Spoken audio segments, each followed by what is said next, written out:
In every system, there's a signal, a pulse, a spark that cuts through the noise. Some call it innovation. Some call it disruption. We call it the protocol. Welcome to the grid, where ideas illuminate, where technology bends and reshapes the world around us, and where the future isn't predicted. It's engineered. Here, we decode the frameworks behind extended reality, AI, and spatial computing. We trace the lines between creativity and code, between human intention and digital possibility. This is where builders, thinkers, and explorers step out of the shadows and into the neon to share the systems, the stories, and the sparks that shape tomorrow's tech. So plug in, power up, and follow the signal. This is Neon Protocol. Tonight on Neon Protocol, we're diving straight into the system shaping what comes next. I'm Gene Feldman, joined by Lucky Gobendrom, Mark Grobe, Damon Shackelford, and Mike Van. We're the Neon Protocol team exploring XR, AI, spatial computing, and the infrastructures that make them real. There's no hype and demo theater here. We're here to break down what's working, what's changing, and what's about to break open. And on tonight's show, we have Cortney Harding, someone who's been shaping the conversation around immersive tech, ethics, and the future of human-centered design for years. So this is going to be a really fun one tonight. And we're excited to bring her in, introduce herself, and jump right into the conversation. So Cortney? Yeah, well, thank you again so much for having me. My name is Cortney, and I have worked in the XR space for 10 years now. I've worn many hats, but my main hat that I wear is my company, Friends with Holograms. We're a full-service VR, AR agency and consultancy. So we've worked with clients like Accenture, Walmart, Lowe's, PwC, et cetera, building award-winning training projects for them. I spent some time at Meta on the Meta Immersive Learning Fund, had a really great time there, was an executive producer on the JFK Memento project, which is available on Quest, produced by a fantastic company called Targo. That was one of the most awarded VR pieces of 2023 and 24, including being nominated for an Emmy. So that was a huge honor. In addition to all of that, I do a lot of teaching. So I have a course actually launching this week with New Mexico State University. I've taught there before, and this course is focused on smart glasses and design. So it's the first of its kind as far as we've been able to tell with our research. So that's really exciting. I've taught at NYU, Caltech, Barnard, North Carolina State. I teach now as part of a program called Fast Future Executive, which is an exec ed program. And I have a book that came out last year called The Spatial Race. Absolutely outstanding. I actually want to attend your class because I'm excited that AI and these type of conversations are getting past co-pilot conversations and now getting into the heart of, okay, what AI can and can't do. So no, absolutely fantastic. So which kind of gets into this whole conversation. So we want Cortney to come because really kind of the one of the big topics right now is AI powered glasses, smart glasses, however we want to refer to them. But the problem is it's eyes of a stranger. It's what happens when AI starts watching back, but also it gets into, I think, Cortney, I think you could expand much greater than I could, but on just a deeper ethical level of what is AI capturing and redefining our privacy expectations. I mean, to me, it just where I kind of start thinking about it is I go to Comic-Cons a lot. And nowadays at Comic-Cons, you can't take pictures past a certain point. If they see your phone out, they take it, and you have to pay about $50 to $80 for a selfie. Whereas with these glasses, nobody knows you're even recording. Even with now you can get privacy covers for the smart glasses. So I think that's a really great place for us to start on this whole privacy question and what happens when these glasses really start kind of watching us back. I think is fair. Yeah, I mean, I think there's a lot to unpack there. So I've been writing also Yeah, for please. Forbes for the last several months, and I've written several columns recently on this exact topic. And the thing that really sparked that was Meta announcing name tag. And if you're not familiar, name tag is a feature that Meta has not actually deployed. Um, but it's basically facial recognition on the glasses.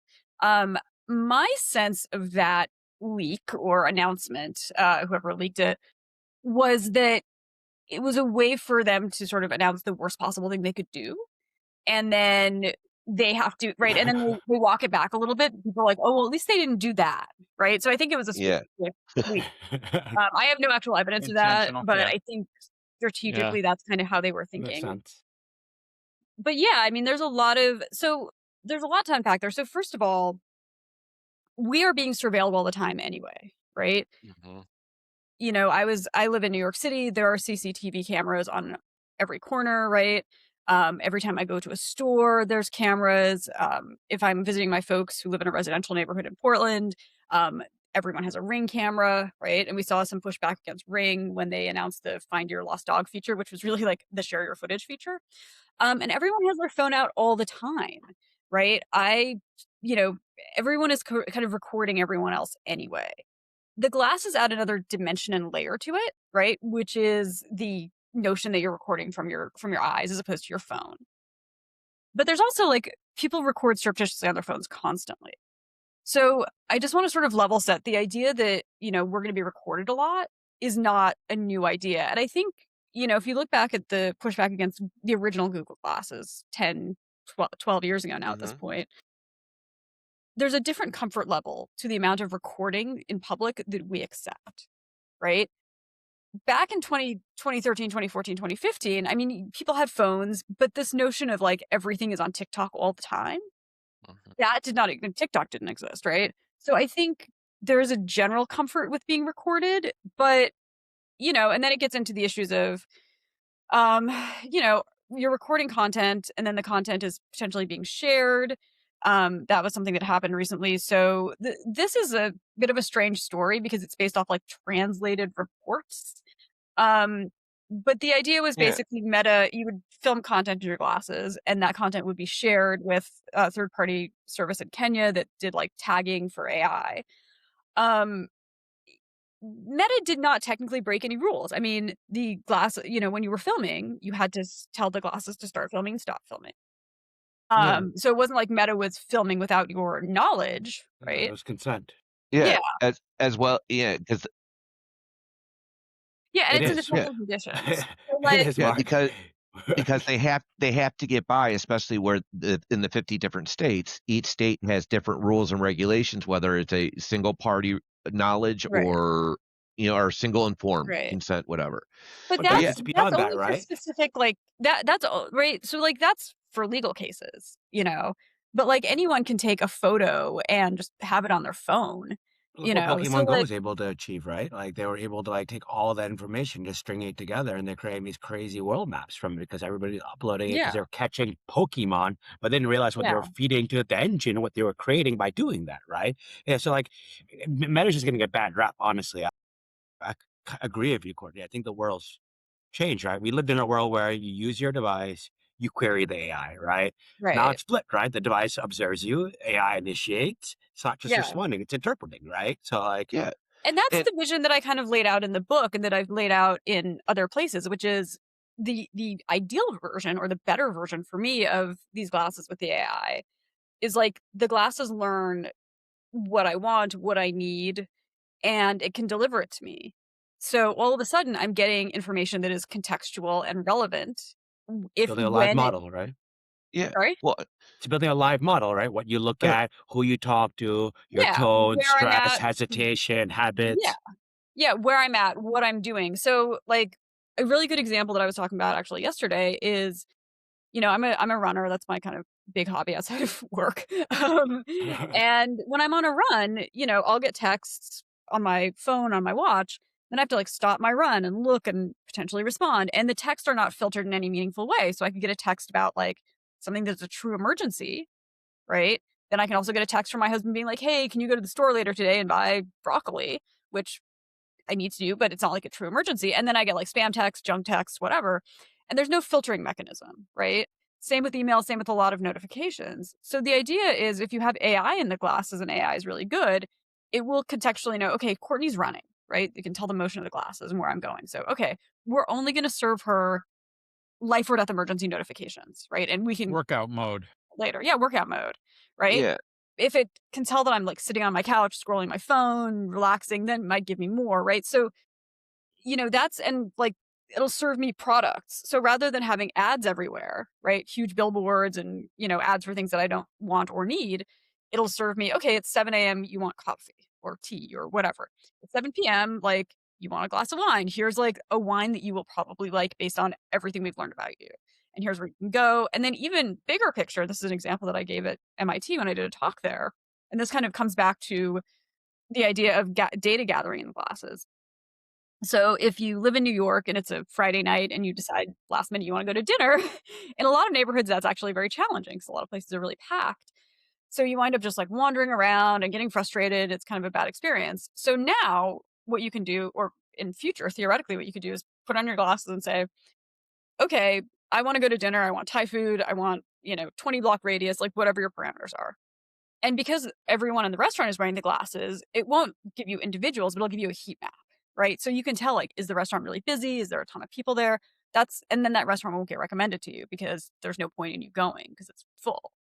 So then Yeah. it kind of has that extra layer of intelligence and really getting rid of that friction kind of built in. So that's where I see it going potentially in a way that is like useful. It almost like we're giving AI human context. So in other words, we're giving it more variables that the human mind, I guess, is usually interpreting. Yeah. Because as you were talking, I keep reminding myself that even in 2022, when Japan started initiating all of this in their airports, Yeah. that they have, was it NeoFace, that will Yeah. take them, Yeah. it'll take you from check-in to boarding without ever pulling out a driver's license. Yeah, that is a timely example today, given that, the 4-hour but there's like, I know. there's a 4-hour wait at the Houston airport right now to get through Yeah. security. It's insane. And and this is a little bit of a tangent, but something that frustrates me so much in this moment is that we have technical solutions to so many problems, and we are actively choosing not to implement them because we as a society have this really deep fear of technology, I think. And I'm talking in the US. Agree. Well, we Yeah. grew up with Skynet and Terminator and all these things. And one of the things that I've really been trying to harp on to people, I mean, I think to a point where people are annoyed with me, but that we picked the wrong word. It's not Yeah. artificial, it's assisted. Yeah. And for me, I think of R2D2 and C3PO. Sorry, George Lucas, for the copyright steal. But okay, they're droids, but why don't we think of them as AIs? Because they're in their own vehicle. But they are taught how to do tasks, but they also have analytical skills to be able to cross apply. But they help us to do our job where it's not threatening, but then we do. I think the US has a very hard view of it, and part of me even thinks the generations, because Well, it's you get the also older just generations with I don't think Americans actually have a hard view on it. Lectured to European labor, oh yeah. part of my job, and sorry, bro. no, Americans please. are welcome. They're happy to let it fly until they get hit by a car because they're looking at their phone and not looking where they're going or something like that, right? And then they want to call Mark. foul. But Yeah, they are. But I mean, we're still voting with paper ballots and all Yeah. this stuff that just should be gone. But but there's benefits from to the that, Mike. standpoint of the platform, I just don't agree that I don't think people are as scared as other cultures. That's fair. Yeah. Yeah, I'm Europe just is happy I had the first hot take. Europe is way behind. Like, the US is kind of rolling out at this really strange pace. I think Europe is going to be the furthest behind. I think developing markets, and this is historically, Asia's just way ahead in general, yeah, right? Asia's way ahead. Japan's way ahead. China's way Singapore, ahead. all of it's way right? ahead.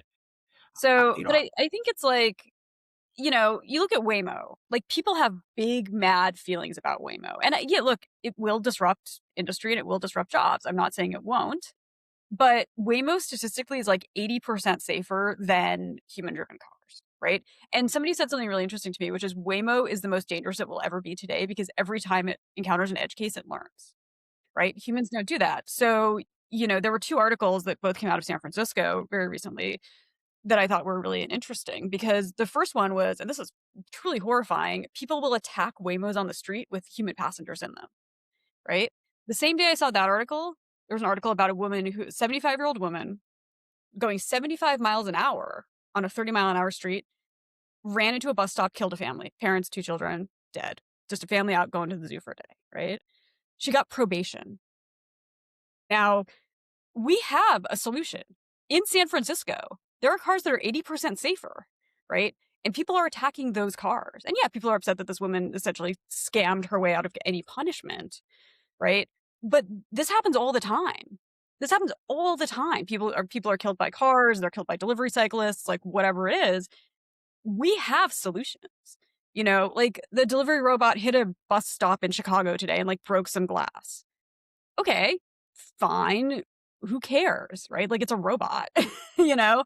Meanwhile, every time I try to cross the street near my house, there's some guy on a moped going 50 miles an hour in the bike lane doing, Deliveroo or Grubhub or whatever. It's like we just are in this weird place where, we have all these great solutions that we could be implementing and we could be making our lives better. And we are actively choosing not to. And that's something that I cover a ton in the book. And I think that plays into the really visceral reaction to the glasses discourse too. Because like people are so weird about the glasses. And I'm like, but yeah, sure, there are some issues. But I think the outrage is really outsized at this point. I think people forget the huge upsides and they always look Yeah. at the slippery Mhm. slope, right? The Oh, darker, for the sure. darker version of things, right? Like think about glasses, obviously in the right context, it's insanely powerful, right? Like can give you all types of superhuman skills like memory augmentation or Mhm. soft skill feedback or real-time coach, wherever you want, right? And those types of things. But then there's the darker side of things, right? Like employers are tracking tone, right? Engagement, compliance. Oh my God, I'm being watched. Just Yeah. productivity scores. I'm like, based on gaze and activity or Yeah. social scoring, right? Like, how present are you really, right? You're not Oh, you're not just doing the job. You're being evaluated continuously or whatever it is, right? And like, people feel, and even worse. Think about like, okay, all of a Yeah. sudden I'm for it, but like identity drift, right? Is AI constantly suggesting what to say? Is it reminding you what to think? Right? Is it nudging your behavior? Oh my God. Is it assisting Yeah. you versus shaping you? Like, where's the lines, right? And this is, I think, where Right. fear becomes, right? yeah. And there's Right. also like Well, and upsides and downsides to all of that. So, my uncle got the Meta glasses and he's, in his early 80s. He was a combat veteran in Vietnam. He has pretty bad hearing loss. And he didn't really wanna wear hearing aids. It's like a pride thing. It's like people are weird about it. But he got the glasses because my cousin got them for him as a gift. She thought they would be cool, and he uses the closed caption feature, and it has changed his life. He came to my father's birthday party recently, and he was more engaged than I'd seen him in years, right? Because he can talk to people now. He has the glasses on, they look cool, he gets the captions, he can tell what everyone's saying, he can be involved and present. So like there's that. If you are somebody who struggles with social anxiety or you're neurodiverse and it's hard for you to know what to say in conversations, like the glasses prompting you can be really helpful and beneficial. The downside is then you have these conversations where the glasses are just telling you what to do and you're just going Yeah. through the motions and that kind of Well, so it's really again, it's yeah. one of these things where there's no like for every action there's an equal and opposite reaction or counter case, I guess. Sorry, Damon, I didn't mean to cut you off. And it's almost like that with all technology. It's to me, I always come back to it's the Jurassic Park question. Just Yes. because we can, should we? And but for me, getting into, but you alluded to a good thing. So I, over the past couple of years, I've really been trying to figure out how to bring in AI into just work settings, like in the sales scenarios and conversational settings. And the one thing that as I reached out to all, test users, they hated, the screening of, whether I'm engaged or not. But the one thing that they all loved was it overcame their public speaking because they were able to pull up a transcript of their speech on the glasses and be able to read it. So now they're maintaining eye contact or what is alluded to eye contact and being able Is to be it more really confident in eye delivering. contact? Or are they focused forward on the teleprompter? Well, but now you see there gets to a thing. It like as an old teacher, one of our teaching methods, if people had where new teachers had issues public speaking, we would say pick 3 spots on the back of the wall, right above the students' heads, and stare and rotate from those 3 spots, and it'll always look like you're looking at all the students in the classroom. And it you gotta remember public speaking is what they say is the number one fear over death. What does it Yeah. say? Now, none No, of that's us what we have all that. like. Yeah, Yeah, that's Yeah, what I I was know. just I'm gonna like, say. I fear spiders way more. yeah. But yeah. I'm Way watching more. everybody's face, and we're like, yeah, public So, speaking is fantastic So, for us. so Yeah. we're all working with enterprise. I mean, we're all working with enterprise. I mean, I literally had a client this last week ask me for a full deck on wearables and AI smart glasses because they were getting ready to pass their policy of no cameras anywhere in the organization. So they were doing a quick evaluation of things. What I mean, how is everybody seeing this rolling out? I mean, I have some people that have put policy in place against any camera or any hearable devices, pins or other things in the workplace. And I think they're doing that out of risk and legal first. And then they're trying to understand how they can kind of roll these things out in test and demo kind of ways. But it's, I think it's just first they're afraid of it, but they really do see value out there. I mean, is anyone seeing glasses being rolled out in enterprise at this point? Yeah, Testing. but it's like I can't not talk use about seeing it at this cases. time. Yeah. Testing. Makes sense testing. for what you're doing at the big brown box talk. There's a reason Well, that not box you, is Mark. brown. Yeah. Well, that's But true. So from the I see from people doing it, man. And I don't know, Mark. You probably see it more than me, but I see it happening. yeah, I mean, it's a case where certain partners in the organizations that we deal with are seeing the benefits of wearables, right? Specifically AI glasses. But also those customers dictate what their comfort level is with that product in specific enterprise settings, right? A defense customer is not going to let this go. It's no Bingo. bueno, right, from the Yep. start. But That's right. a customer that may be socially or marketing based, right? They're more accepting to Right. a traditional, There you say, go. electronics company that uses a fruit for their symbol, where in their environment, the no bueno again, right? So I would say a lot of the topic also relates to the customer dictates the rules, right? Yeah. And if you're now out on the street, right, now gets real interesting because now different customers, different perspectives. Yeah, Right. what I've heard is Yeah, like that's tough. If the you're out real in the risk is it isn't it isn't just the data collection. It's like who owns the model, right? Where does that data live? Who can access it? Those are the questions I'm seeing enterprise more so, right? They're not uh, the trust fracture, right? Like, Yeah. where does that all draw the line, right? Because this isn't search history anymore. This is behavioral telemetry of your life, of your business, etc. So it's a little bit different of a question, right? And Yeah. that's sort of where I see them more questioning how does this become part of our ecosystem, right? Yeah, and that Absolutely. questioning is called guardrailing, right? Yep. And that's the big challenge. And hopefully Courtney has additional items from her book on guardrailing. But it's like, but that's the thing is that C-suite level people, right? They understand now the importance of guardrailing of AI and that technology in the enterprise space. And my experience has been even Qualcomm doesn't get it. Like Mhm. they're deploying open models on their AI devices, and we can't have that in an enterprise. We need solutions where we can control it, define which environment, so on, so on, so on, right? Yeah. And even what I've even noticed too, to even take it to another level, is between, say, if you're a manufacturing company, you have HQ and the factory. The factory used to kind of be against this. HQ was for it, and now it's kind of switching Flip. because you're seeing these AI analytical tools being able to capture factory process very quickly. Like there's a new company out there called Rambler that's able to take a video recording. So if you're using the smart glasses, capture a recording, load it into its engine, and the AI will spit out the standard operating procedure for that machine.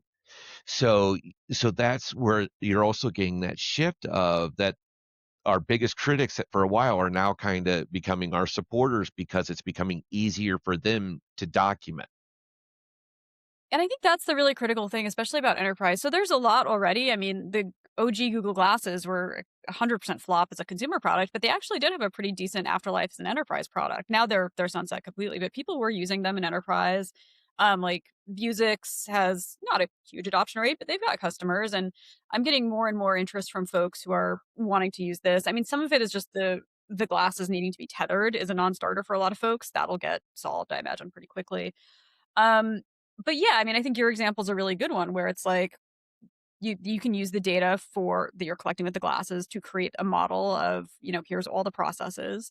And then that becomes a really interesting and useful training tool. Bigger picture though, I think companies are just completely have no idea what to do. Right. So my friend shared with me this example a couple of weeks ago. I wrote about this as well, where somebody in her office wore the Meta Ray Bans to work one day and everyone was panicking. And I was like, okay, let's unpack that a little bit, right? Because people already bring their phones to work. Everyone has a phone. This is just an insurance company, right? It's not like a top secret clearance type of thing. And so people already have their phones. If you want to record, you can, right? I've gone into plenty of meetings with my phone, tucked in my pocket, recording everything for different reasons. So I think like, okay, people are recording, people are taking photos, people are taking videos. What exactly are they going to catch here? And what is the incentive for them to do anything with it? Now, people are also idiots a lot of the time, right? Right. So like they catch something that they don't know. But this happens constantly. I mean, there's a great sort of infamous story about, this guy's on the Acela train from Boston coming back to New York, or from like DC back to New York. And he's like on his phone, he's a lawyer, and he's like on his phone yelling and about this deal. And every fifth word, he's like, this is confidential. This is confidential. It's like, bro, you're in a train. Like, and sitting behind him was a legal blogger who's just like live tweeting the whole thing.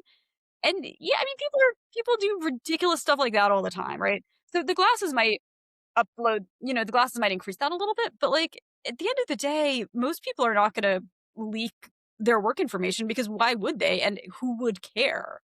Right? Not your insurance company's contract is not the Pentagon Papers, right? I think there's a weird like inflated sense of, oh my God, my face is somewhere. It's like, yeah, so what? Like your face is in the It background of already TikTok is. videos everywhere, like people were upset about the training data that was being shared with this Kenyan company. And like, there was like, oh, well, someone was naked. It's like, yeah, humans have bodies.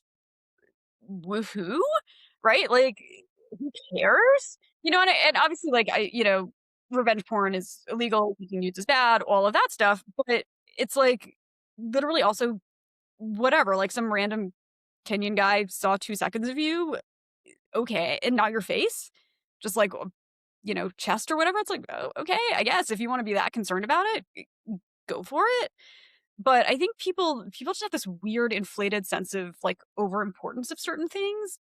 And I remember talking to somebody who's like, I would never let anyone wear glasses around my child. I was like, girly pop, I've seen your Instagram. All you do is take photos of your kid. Like, Yeah, You're right. just Well, using the and camera on your phone. Okay. yeah. Right. I'm like, Exactly. I'm like, you're not doing anything that people aren't doing already. And, I can see a world where, someone is and this has happened with phones, and it's going to happen with glasses real soon if it hasn't already. There was a guy who would like go to a park and work out, and he'd sit and look at his phone, and parents in this playground were like, oh my God, he's videotaping our children, blah, blah. And he was just like reading his phone. Right. And people are freaking out about it. I guarantee somebody's going to walk into like a playground with their glasses on and people are going to lose their minds. Yeah. But like, again, why? And I think you're seeing that too. So I love in my pop culture. I love watching, I guess freak out videos. This is the best way to put it. Yeah. And one of the things that you see quite often is people forgetting about the expectation of privacy. Yeah. That when you're in a public place, the expectation of privacy does not exist. Exactly. And and realizing that, I think people kind of like you said, it's almost like the bubble from the pandemic, that 6-foot bubble, now exists for everything. Yeah. Public freakout is amazing. Yeah, I part of what you're addressing here, though, is just basic human psychology in a modern world where the Gartner hype cycle is because we all individually have one of those in our head. That's why Mhm. it works. That's why that cycle works with market segments, communities, small groups, large groups, test groups of all sorts, because we each have one in our heads, and we all now have a Gartner hype cycle based on both positive and negative, both input and the refusal of input, the lack of input in our modern society that's growing around social media. So you have a number of people who are overly self-important. They think they're going to be the next TikTok influencer. You have people that are overly paranoid. They think they're going to be captured by, I don't know, Nigerian pirates. Who knows? They're as likely to be captured by aliens from Mars, but they don't think that way. And so everybody has this hype cycle with everything in their life, whether it's glasses or a new food or a new venue or anything new. We have a fear of the new. And once people yeah. get through that hype cycle and they're disillusioned because, no, I wasn't that important and my glasses didn't cause me to be kidnapped, then they begin to build, oh, well, now I can use this to record my kid on stage. And as I said to one friend who asked about, well, suppose somebody's watching our security camera footage. And I said, well, anybody in Asia who's getting anything out of our footage, good luck to them. They deserve what they get. Well, Yeah. yeah, I think a lot of people don't remember when laptops became standard. Everybody freaked out about the laptop cameras. I remember And there were they even taped, I still know people who taped yeah. their cameras. It's like, Wild. what the Well, heck? but there was that school district that Yeah, actually you, Mark, tapped you tape into your all the camera. cameras. But I and played the I think fifth. I played Yeah, the fifth. that's true. There are always going to be nefarious people out there. yeah, but I think it also comes down to it is that we have gone through a huge change of culture and we haven't realized it. We went from we do not take pictures unless we have to because to Yeah. develop 12 pictures you had to do a second mortgage on your house. You had to wait 3 years to get them back, and you were hopefully that at least one of them wasn't your thumb over the camera. Versus the Kodak is 8-year-olds who still are like sour about snapping digital everywhere. right Snap, now. I snap, just want snap, to snap, mention snap, that snap, they're snap. down the street. Kodak, Y- agrees.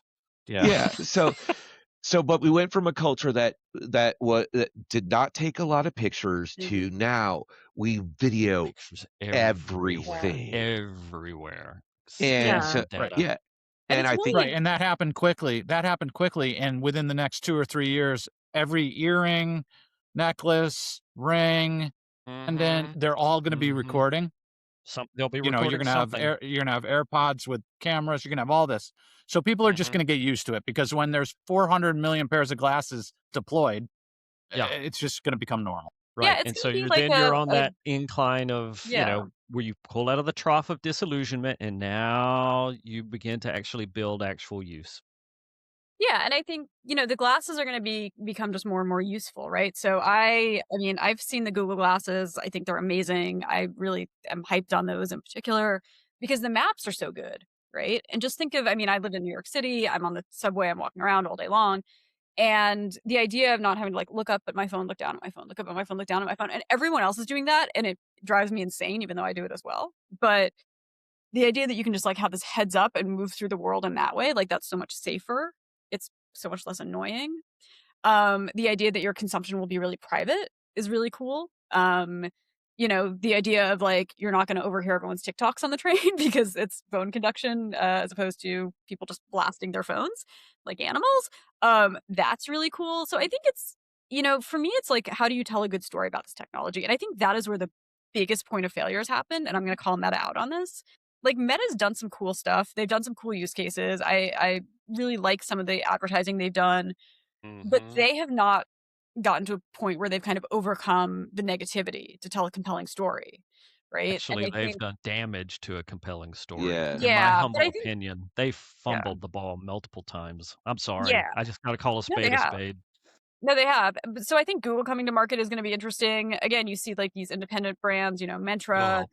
even Realities. Even Realities glasses don't have cameras, which I think is a limitation because, you need a camera for like object recognition. So I think that's gonna hold them back a little bit, but they're cool glasses. Yeah. And Mentra, then I you have think like Mentra's just starting. They're really interesting. Google I coming to know. market. I mean, whatever, Apple's going to probably come to market in a couple of years, and that's going to be huge. Although, 2027. yeah, But it's going to be full of ads. Yeah. Just kidding. But then you have Hey, these, by then ChatGPT will have ads. yeah. Who knows? But then you have the smaller They're going to bring companies back like ChatGPT is an iAd. ad. It'll be iAd. yeah. Well, But then you get ChatGPT, I see what you Walmart did there. thing. So are people up on this ChatGPT Walmart thing? Like the Walmart, they were doing a partnership with Walmart, and I guess it's over very quickly. It is. Yeah. Yeah, Got that I fumbled. thought was kind of interesting. Yeah. Because I think we're also, so to get back to the hype cycle comments, because I think there's a lot to unpack there, right? We're at this crazy space or stage with AI in particular, where people have such inflated expectations. The Yes. people that run these companies have, I mean, talk about fumbling. Oh my God. I'm like, Yeah. just stop going on TV Every and saying it's day. going to take everyone's job, guys. Like, just shut up. Like, just don't say that. yeah.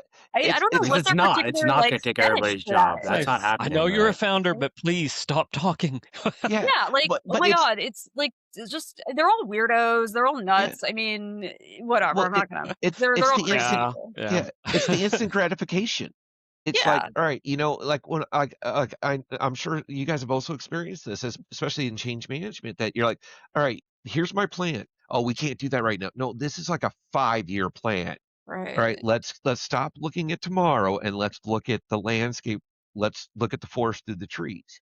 And I think what happens a lot of times, they're making these very split-second decisions without thinking about the longevity of what's going to happen. Sometimes Because right in the middle of an interview, too. It's like, holy smokes, somebody put yeah, tape over that guy's mouth. absolutely. Sustainability is a thing. Well, Yeah. it's like the number of companies that are saying we've digitally transformed. No, you've adopted Copilot. Oh my God, this is like, Or I you just, bought Office 365. Big Yeah, deal. no, you have not digitally transformed. Courtney, I Courtney, did saw we your just face. give you I a can't nail wait to hear coronary? it. And you're like, ah!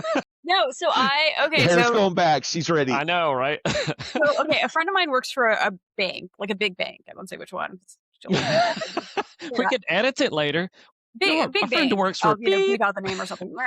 Anyway, big bank. So I was hanging out with her, and she was watching the town hall, right? The end of year town hall that the CEO was doing, and I was Yeah. like, all right, I'll watch this a little bit. And a lot of it was kind of boring, but then I got to the AI part, and I was like, oh, this is gonna be good. So this guy's up on stage, and he's like, we're an AI first, and we're transforming, and blah blah blah blah blah blah blah. And then he's like, and everyone has Copilot, and I was like, okay. Copilot's fine. I don't Did think they it's the best cheer? Did they product cheer? out there, but like it's not bad, but it's kind of functionally not much. And what It's was then not digital interesting, Was very transformation. kind of It's it. yeah, it's right? a So what was system interesting adoption. after that was like there were actually some good use cases that this person highlighted. So there was one team that was like, oh, we're using ChatGPT to create like custom personas. Fine, great, good use case. There was another part of the business that was using like really good data analytics powered by AI, and kind of that was saving them time. And so there were some good, interesting little use cases scattered throughout, but none of them were scaling in a meaningful way. It was like, oh, this team kind of figured out how to do this. This team kind of figured out how to do this. There was no sort of like top-down vision, right? It was just Copilot and then a bunch of random projects. And I think that's not, I mean, look, I'll rag on this company because I thought it was funny, but that's like most companies. Like most companies Yes. now are using, That's where really, they are. they have a handful of really basic tools, which are quite useful and fine, but like nothing Mhm. earth-shattering. Yeah. And then they kind of Yeah. have random people doing random projects here and there, but there's no kind of grand overall vision. Yeah. And I think that's Yeah. where a lot of people are getting stuck with AI, is because they want it to do more than it can. Mhm. And it really is. And I think there's part of it too is like the walled gardens of everything. So I'll give you an example. When I was traveling last month, I was on the road and I was supposed to fly home to New York, and the big blizzard hit. So Delta sends me a note, my flight has been canceled. I was like, okay, and? So I should have just been able to have my own agent be like, rebook me on the next day. Here's the seat I want, do it and get it done in 10 minutes or 2 Mhm. minutes, right? Instead, I'm like on the chat thread trying to navigate whatever terrible screening feature AI they have, and then waiting and waiting and waiting. And like, why? Why couldn't I just like send my agent into Delta to rebook me? Because Delta won't let me, right? This Walmart ChatGPT thing falling apart, I think, is probably an example of like how the walled garden of a Walmart couldn't quite adapt to AI, right? I would love to have, I mean, there's so much stuff I would love to have AI do that it functionally cannot because other things won't let it. So like LinkedIn. You know, I would love to have AI go through my LinkedIn messages and be like, find every message that ends with just kind of like, let's get a coffee sometime, right? Because everyone has those exchanges. It's like, yeah, let's catch up, and It then dies somebody on the goes, vine. no, whatever, Totally. right? Courtney, you Like, didn't do open claw yet on that? I've come on, that was Open last claw week is for me. Open amazing. claw, you know, it's just I, open. LinkedIn, open claw. I Yeah, set up a Done. college go to Happy market, and it's birthday, doing Courtney. I've Right? heard enough doing horror amazing stories about things. open claw to like be a little skeptical of it, right? Like I mean, If you maybe set that's up just work It's a me. correct, it miracle. works, Core, for It's real. a Like, miracle. Okay, enterprise equals like controlled upside, right? And then sure. consumer is uncontrolled exposure, right? And like you're showing examples where the consumer meets the enterprise, right? And Yeah, like the enterprise is limited because like they're gonna wall the garden and they're gonna control your upside internally and externally. And then the consumer has this untethered, unchained thing. You use things at a much more rapid pace and you don't have limitations because you can do whatever you want as a consumer, right? As much as you Yeah, want to feed and give it. as well as I think to tack on to that, Lucky, one thing we don't forget about too is not only is consumers ahead of enterprises on a lot of this, but even on just operating systems for PCs. I mean, think of how many enterprises now are still running Windows 10 or Windows 11, and all these new software, a lot of these new solutions like Spacetop, they require AI machines. Companies aren't buying them. So now we're not only asking for them to spend money and invest on this new technology, we're asking them to re-outfit all of their existing technology. Because, I mean, the last company I was at, if a Windows update came out, IT had to have it for at least 6 months before it was even thought about rolling out. I think that's another thing that we forget about is that Yeah, it's that slow. I think some of the limit, we try. I think sometimes we chalk it up to being, you know, um, it's the powers that be or the decision makers, but sometimes just the system, the way it's set up, is inherently a roadblock against us. Yeah, Yeah, those are there's a lot of legacy like systems. legacy systems Yeah. out there that are really, I mean, kind of absurd, right? Like, checking into hotel is a good example. The fact that somebody's sitting there typing and typing for 15 minutes while I'm like, can I just have my room key, please? Right? Like, that's because their systems are ancient and so I think there's like all these incentive mismatches, right? Because I would love to just have AI do so much of my life. Mhm. But if everyone has that, then that that's hard for like airlines, right? Like I use airline miles a lot. I'd love to have AI just like find my flights, but part of the barrier that the airlines have put up is like, no, you really have to work to find these flights to book them with miles, right? If everyone can all of a sudden do it, then they're disincentivized from doing that, So I think there's like a lot of incentive mismatches that we're going to start running into. And like, I'd be curious to see if people are applying for like government assistance with AI. Because I think There is that's somebody who created a program that does this, Core, that literally is helping people do this right now. And they're getting amazing. much higher throughput. I'll dig Amazing. up the name. It's kind of amazing to see what it's capable when you use the technology for good and in the right way. Yeah, It's Yeah. like because that's like the upside best superhuman performance, right? That's like the best use case I could think of. So when I was in graduate school, I went to graduate school for public policy, a degree that I have never really used professionally, but had to pay for many years. Thank you, NYU. Go That sounds Violets. like a good policy to share with the public then. Yes. But like, one of the things that I did was I volunteered at a center that helped people who were, struggling apply for like public assistance. And those forms are hard. Like I was a graduate student at a top 10 program, right? And I was having a hard time figuring out how to do it. So if you're 19 years old and dropped out of high school or English is your second language and you're struggling, right? It's set up to be hard, right? These programs are set up to be hard to get. So if all of a sudden ChatGPT is doing everything for you, like that's actually or whatever AI system, like that's actually a huge incredible benefit. But then that kind of messes things up because the whole point is like, well, we offer aid, but we're actually not giving it to anyone, right? And so how do They you want kind of people to fail. yeah, they want They people to did. fail. There are a lot of systems that are set up to make things difficult for people, right? And what AI can do is like overcome that pretty quickly. But then how do people push back on that? Yeah, and I think Yeah. this comes down to a part of the human condition that AI. Sorry, I harp on that. The AI can't ever understand the human condition, and because one, we love adversity. Like I was actually just talking with my sister last night. My sister and I grew up very dysfunctional. When it's hitting the fan, we are in our element. And But the thing is that in order to have learned that, we have to learn how to fail. Mm-hmm. And That's if tough. AI never allows us to fail, do we ever truly learn from a true educational standpoint? Yeah, and that's a Since really important thing in training, right? Is you need to Right. fail. So, and Right. AI does it for Right. you. yeah, because I mean, the most basic definition of learning is anything that changes behavior as a result of experience. If we remove experience, I mean, it's almost like when we have a child, you have your kid and it's going to do something. You question, do I stop them or do I just let it happen? Sit back, get the Without popcorn, watch it happen. with, without getting myself into any trouble here, two Come things. on. So Courtney, Come on, Mike, let's go. I'm Come going to on. try Yeah. not to. There are absolutely government agencies on the state level that are now using AI systems to help streamline processes that are just horrible, Yeah, including good. Well, a that's good to big hear. one that is growing in importance, and that's labor and the ability to get back to work, some type of work.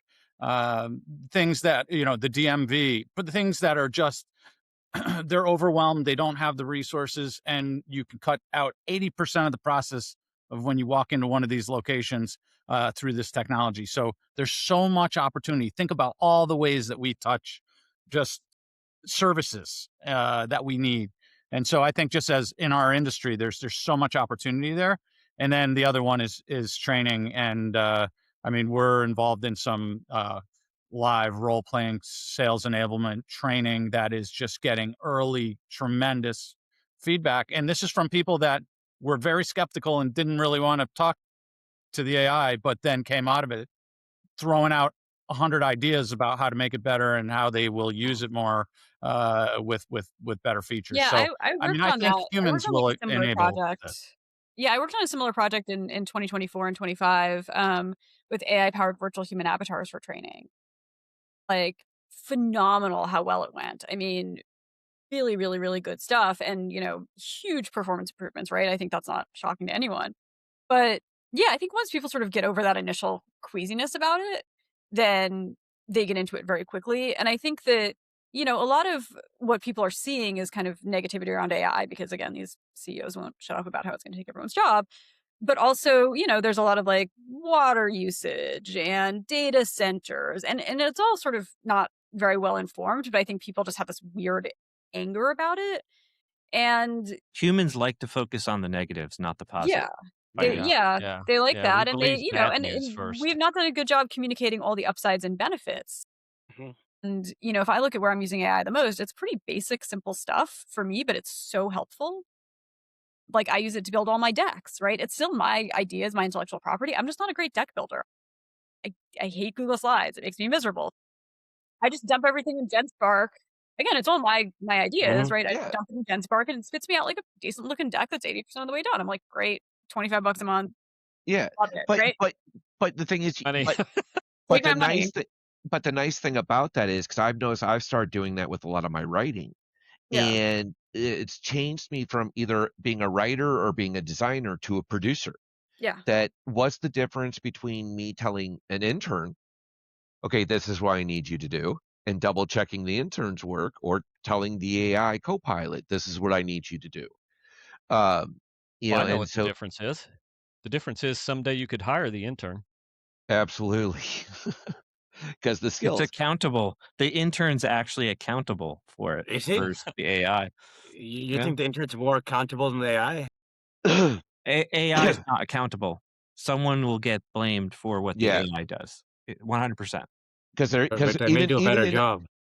even in our conversations, we've talked about the hidden man behind the curtain, of the programmer whoever has the keys to the kingdom of the code, and but it gets into that thing that, like I said, going back to it, that even I've noticed in my writing, it's allowing me to actually take more time to be more creative in my writing because I don't have to worry about the rules of grammar. I'm allowing AI to take care of that so I can have more free thoughts. Yeah. I don't know.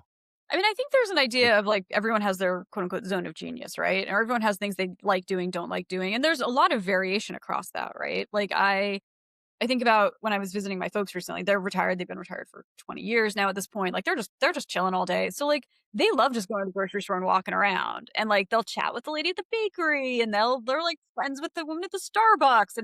And for me, Wow. that's like like I am in and out of the grocery store in 10 minutes and I'm like done. Right. So for them, some sort of AI solution to that problem would not be great. Whereas for me, I'd like love it. I was just saying to my husband earlier tonight because we were having that, 5 p.m. What are we going to do for dinner conversation that we have every day. And I was like, oh my God, I wish I could just be like, here's my nutrition profile. Here's the macros I want to hit. Here's this. Like, just ChatGPT make it Make it happen. happen. Yeah. Right. Whereas Yeah. other people like love farmers markets and food.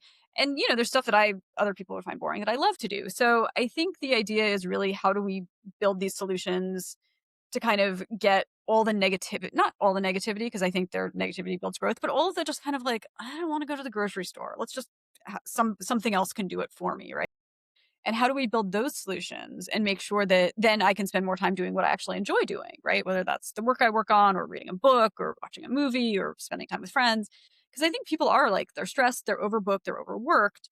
So can this technology solve those problems? And I think right now, unfortunately, it really can't. It's creating, and this is borne out in research that's come out recently, it's like, it's creating more work than it's saving, right? Now that's going to level off. But I think that's again where people are sort of in this trough of disillusionment is they're like, I was promised something amazing and it's giving me something with a lot of M dashes. Yeah. I was also promised flying cars by now in my life, and I don't have those either.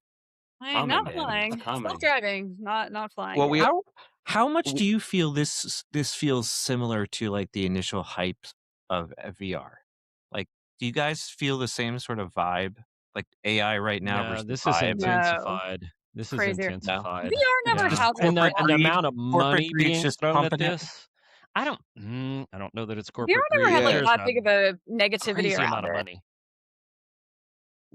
to me, VR can never get over the final hump to get people truly excited. Like, just you're watching enterprises now pulling back on XR, you know, pretty good. It's because I don't think it ever true. I think the form factor is what set it apart. So the intrusion, the intrusiveness of the technology is really what hinders that platform. Versus AI, it's sort of that ambient intelligence, sort of, oh, I just talk to it like it's my friend and hope it's right. Yep, Well, and then when we get the display glasses and the AR glasses, we're gonna sneak XR back in like an aspirin for a dog. It's okay. We're using the AI and the form factor to bring you in. Now we're gonna show you the really cool stuff, and we're gonna get back to it. Convergence. But it's gonna be different than the full immersion. It's gonna have to adapt. But it's right now, it's one of those things that do we fight AI? If for those of us that are been in the XR field for years, we truly have to ask ourselves: do we fight XR, or do we fight AI, or do we ride its coattails to the No, finish you're line? you're because of XR, you're an enabler, right? Because you see the platforms that it can go to, right? Yeah, From the humanistic absolutely. side.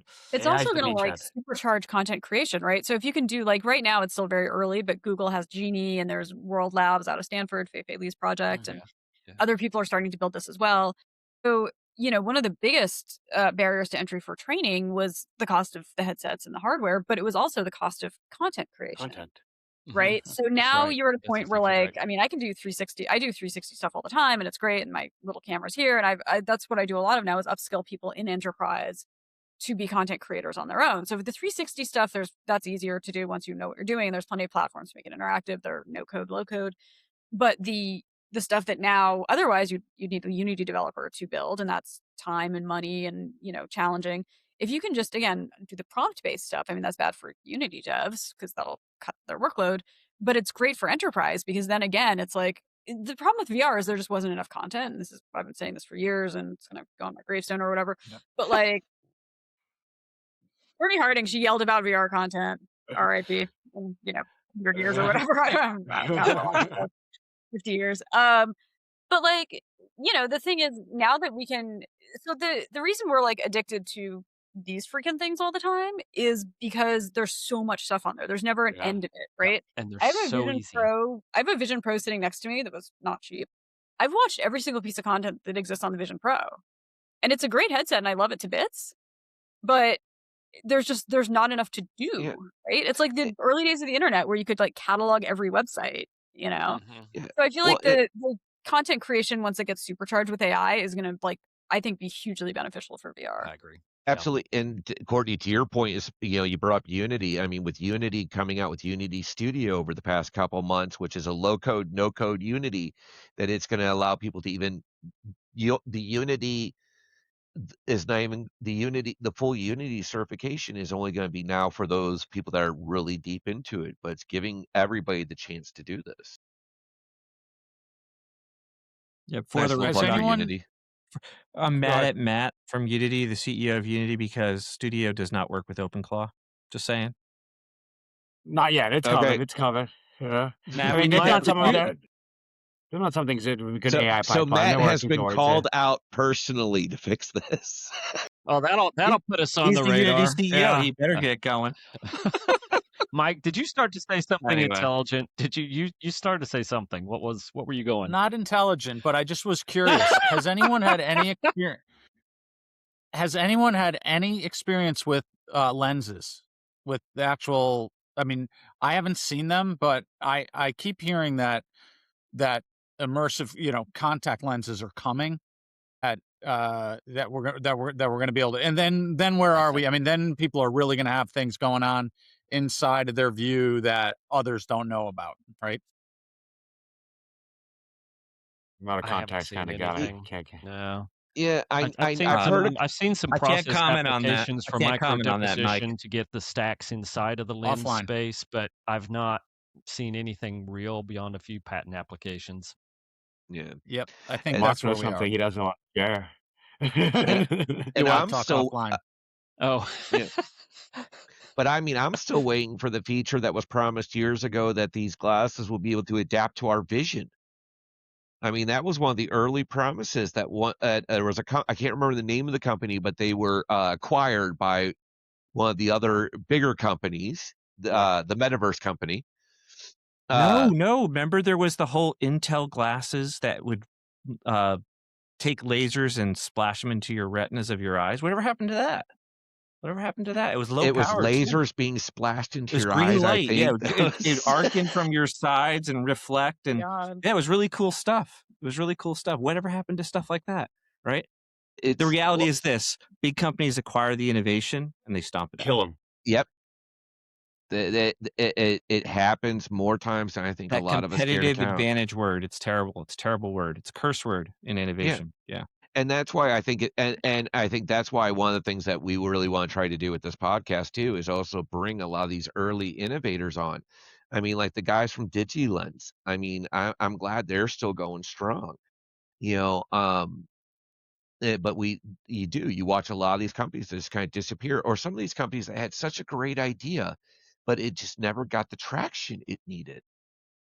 So the So project you're talking Yeah. about was Vaunt at Intel, and they shelved it, but it was definitely influential. It was retinal projection, also known as like laser scanning displays, right? The other company that was doing this was North, or they were Oh, making focals by North. Google love acquired them. those. I got They were Google Love amazing. They stuff. had those. that shop in Brooklyn Heights, and they were like when they launched, and it was so sweet. But yeah, Google shelved that after that acquisition. Yeah. Magic Leap was Yeah. doing some stuff, but not pure retinal. But similar waveguide innovation. There was microvision early on, but that technology was really, really, really cool, right? But like, big companies buy things, they eat innovation, they shelve them. Happens. Yeah, that was one of Candy the for things that bit candy for Enterprise breakfast. early on when they were going through their digital twin phase in the factories and process industry. They would buy a promising little piece of software, and then Unity would snap up and acquire that software company and shut the whole thing down. And there was Enterprise left empty-handed. What happened to our It was twin? Sorry, actually that's not it supported it anymore. was actually Siemens. It wasn't Unity, just for the record. No, the well, one that happened to my previous company was Unity. look at what just happened with Ready Player Me and Netflix. So many early companies were dependent on Ready Player Me for their infrastructure It's a because dope they were shot about willing to Netflix. provide it. And Netflix now did some cool stuff with it though, Gene. Have you gone to Netflix and like gone and played games on there actually no, and built no, and avatars? no, I don't doubt it's going to be cool. I really, yeah, I'm excited to. I mean, I don't necessarily go to My Netflix to kids play love it. games, but for me, it's the hoarding of a great resource for something like that. And so for me, I mean, do they have the right to do it? Oh, absolutely. Do I agree with it? It kind of rubs me the wrong way sometimes. Yeah. Wow. But So how do that's we just wrap the this nature back of it. around to the title? I think Mark dropped that into our chat, and then B, give Courtney the last word because we're Oh, coming up on our absolutely. witching hour, and I don't know about you guys, but I'm an old man and I need to go to bed. This is why I liked No, hanging out with Damon when he was my co-chair. We'd wrap it up. It's yeah, like, all right, we're no, done here. Come on. Ripping no, on it, absolutely. nice little ball. So with that, Courtney, Oh no, I've been watching the clock profusely. We're at an Profusely? hour and yeah, it's right in front of me. An hour and 4 minutes. Profusely? Are you sure?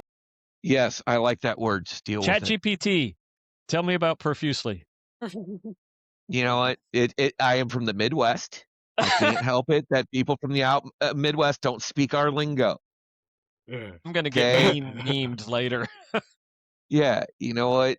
Us Midwestern people are just a different folk out here. Anyways,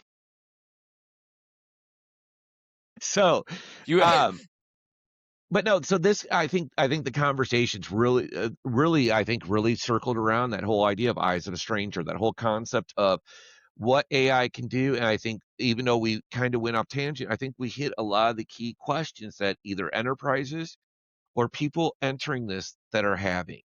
And our hope is that if you're listening in from an enterprise, this gives you some food for thought. But if you're also a change leader, if you're in this world, you're not alone. We're all kind of fighting this fight and trying to figure out the solutions together. So, but before we end, Courtney, with our Neon protocol, what's the final protocol you want to leave us with? I would say, embrace curiosity if you're in this space. Like, there's a lot out there. There's a lot of negativity out there right now. It's understandable why, given everything. But I would say the more you can be creative and curious, the better off you're going to be as you start building. If you are interested in, I'll just do my little pitch and then we can wrap it. If you're interested in learning more, the spatial race is available on Amazon.com now. I'm happy with it. I've gotten some great reviews. My mom wrote a really nice review of it. So, buy the book that my mom liked. And if you know my mom, which none of you do, but if you did know my mom, you would know that she has to really like something to actually write a good review of it. So I was just like, she wouldn't have sugarcoated it if she didn't like it. So yeah. And you can find me on LinkedIn, Instagram, all over the place. And Friends with Holograms is my company. And I love talking about this stuff. This is really fun, despite everything kind of crazy happening. So thank you guys so much for having me. This has been a real blast. No, we absolutely loved having you. And if there's ever a time that you want to, that there's something good in the headlines, you're like, you know what, I would love to come back to share. There will always be a chair open for you. So we would love to have you back. Thank you. It's been great. Thank you.